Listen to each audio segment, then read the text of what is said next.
আল্লাহ যা করছি গো অন্যায় করছি, অপরাধ করছি মালিক। জীবনের সব গুনার উপরে লজ্জিত হইলাম।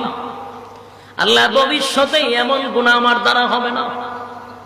চোখের পানি যদি একটা ফোঁটা গড়াইয়া নাকের ডগা পর্যন্ত চলে আসতে পারে, আল্লাহ বলেন আমার দয়া মায়া এত বেশি রে।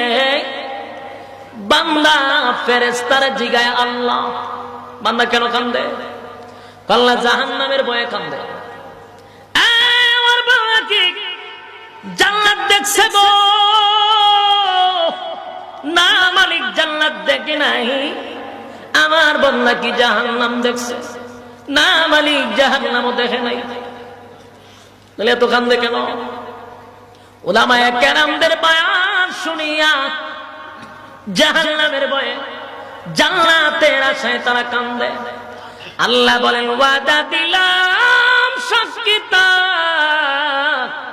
ওয়াদা দিলাম আমি আমার বান্দার গুনাহ সব মাফ করে দিলাম।